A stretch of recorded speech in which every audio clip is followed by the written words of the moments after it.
What's good? Y'all know what it is. Your boy CJ Goodfella back with the Boxing Clinic. One time for the one time. We back grinding, doing what we does. Just checked out a very, very interesting interview with Michelle Phelps and Deontay Wilder. I'm going to link it in the description. I sent it out to a few other channels, man. It was a very, very lengthy interview.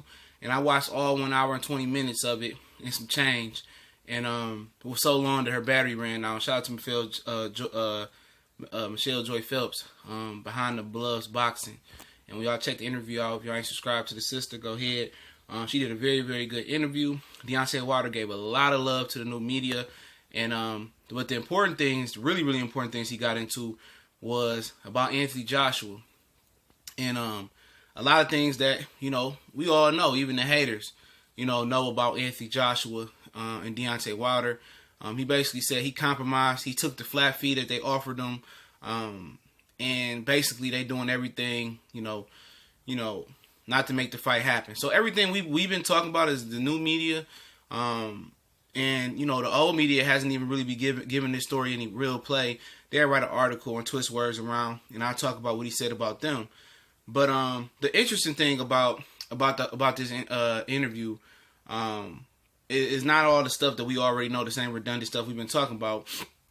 But the interesting thing about this interview was the fact that he says he personally talks to Anthony Joshua. You know, he said they talk, and he tried to explain Anthony Joshua what was going on and why he should take the money and the funny things and the things that he speaks on to us about Eddie Hearn doing the little sneaky stuff.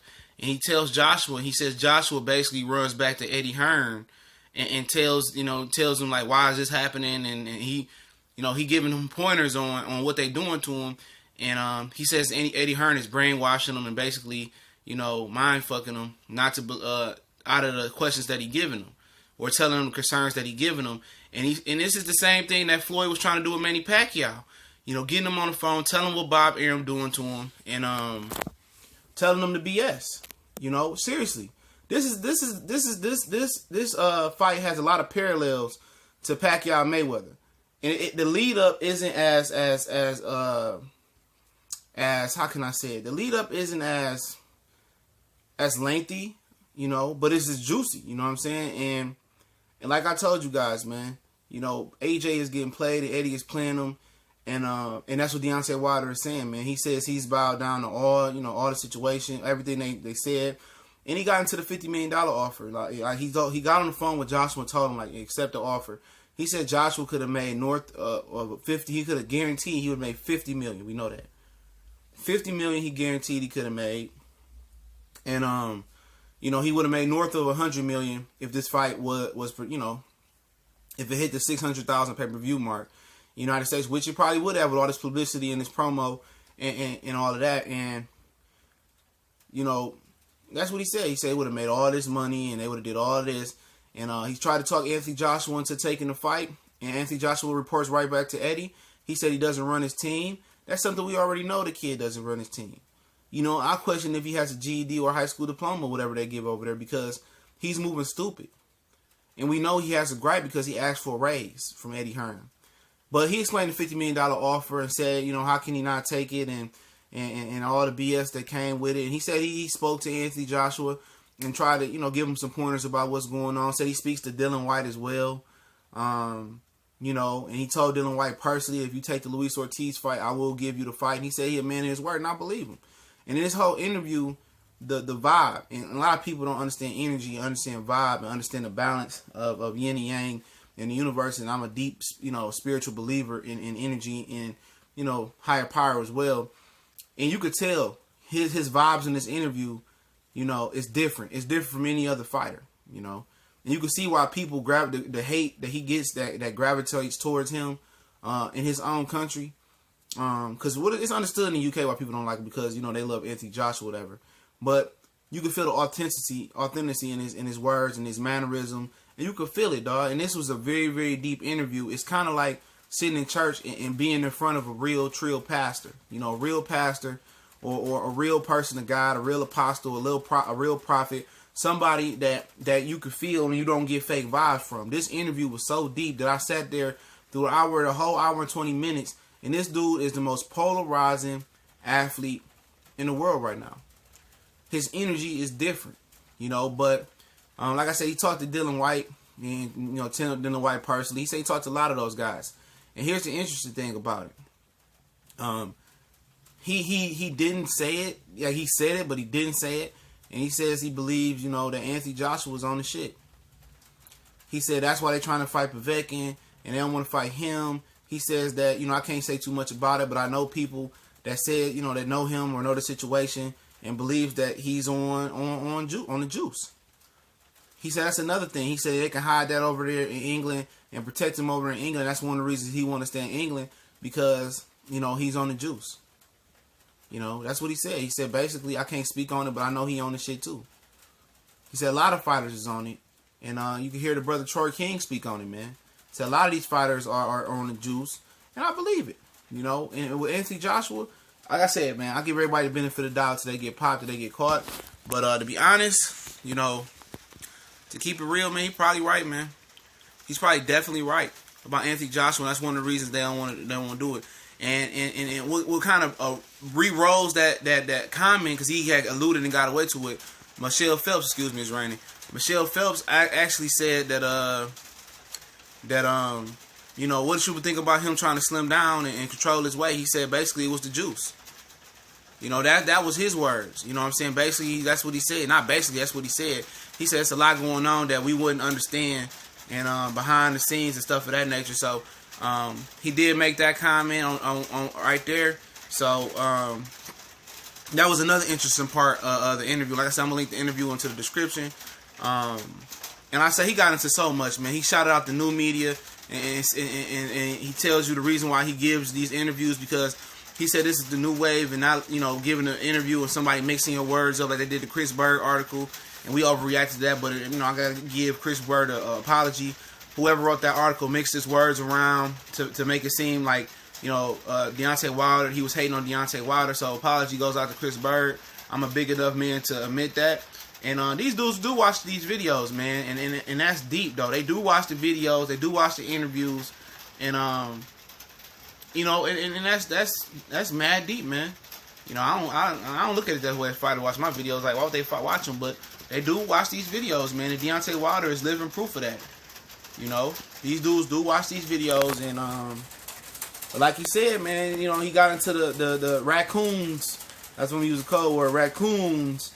Of the industry, and said, they fake and all of this, and why they hating on me, and we know how he feels about that situation as well too.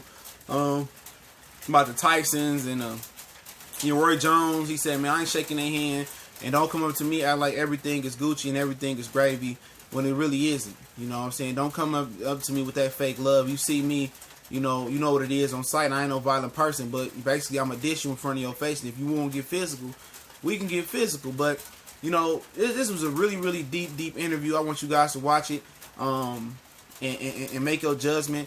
And on the end off, he mentioned the Joseph Parker fight, why it didn't happen.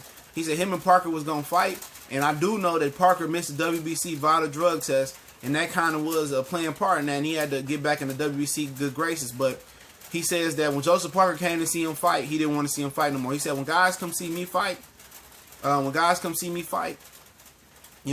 advise them not to come see me fight in person before they fight me, because when you see somebody get knocked out, you put yourself in that place and say, oh, that could be me getting knocked out. So he said basically after Joseph Parker seeing him fight, came to one of his fights, I remember that, can't remember who it was, and somebody got knocked out, he said that he didn't have no interest in fighting him. He brought up why he didn't fight Vladimir Klitschko. He said that when he wanted to fight Vladimir Klitschko, Klitschko told him he should go fight somebody else before he fought him. And then he said, it was what it was. And then it was reported that Shelly Finkel came out and said that he wasn't ready. He said, I don't know nothing about Shelly Finkel coming out saying that. But my team, it's my team. They didn't believe, and he said, I don't know nothing about that. But he said if he said it, my team was protective of me. He right. His team was protective of him. They didn't want him to take the Luis Ortiz fight. He spoke on that as well, too. He said, I control my team. I'm the captain of my shit. My team didn't want me to fight Luis Ortiz because they know we had the Anthony Joshua fight on the table. He said we had that fight on the table. They didn't want to see me mess it up. And when they see me mess it, he said they didn't want me to take the Luis Ortiz fight.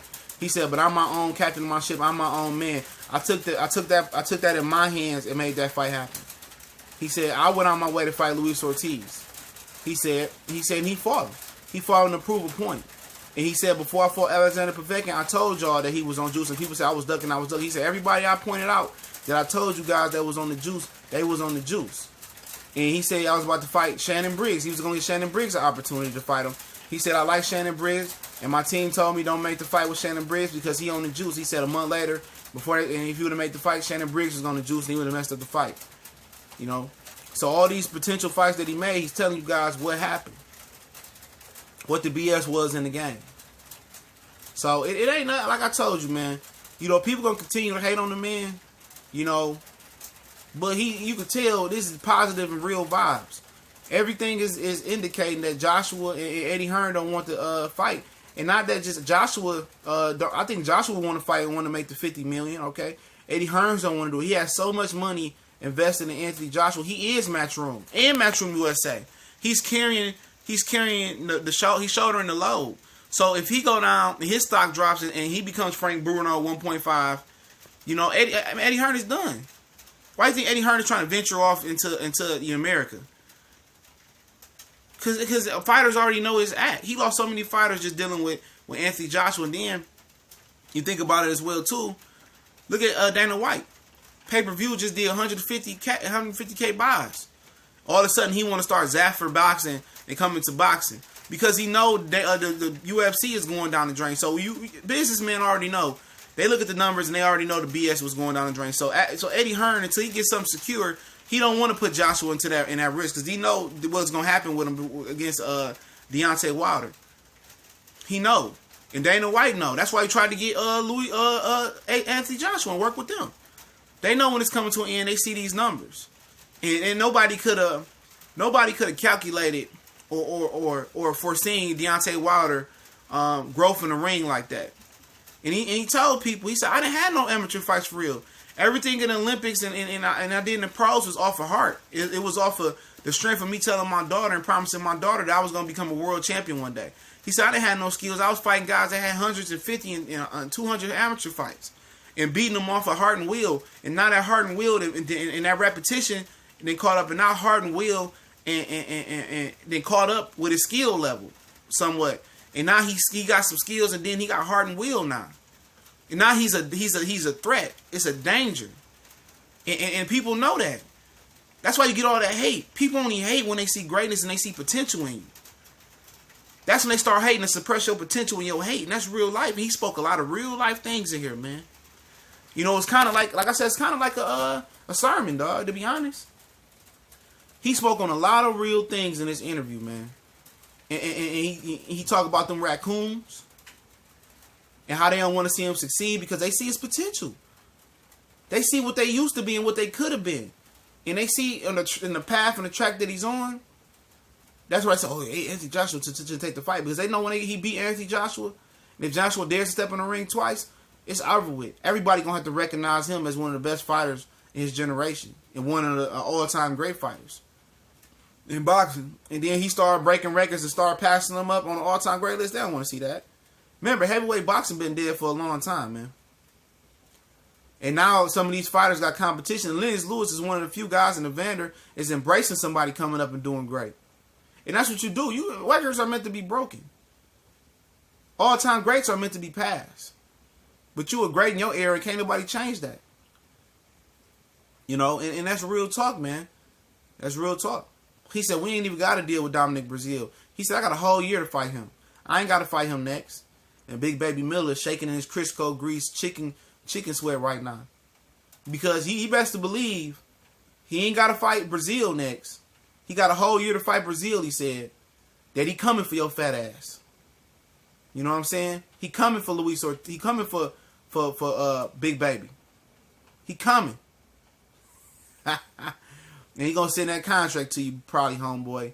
Because if he ain't got to fight Breazeale next, you know you've been running your mouth reckless.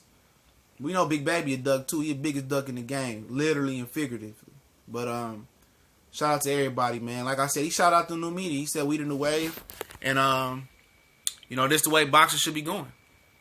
Y'all know what it is. One time for the one time. Don't forget we on Facebook, Instagram, Twitter. Links in the description. I linked this whole interview in the description as well. Appreciate everybody, man. If you want to donate, the PayPal link's in the description. Check it out, man. Just while you in the car, link it to your Bluetooth, link it to your headphones while you working out. It's a powerful interview. Very, very powerful interview, man. Visual and everything. Y'all know what it is. We gone.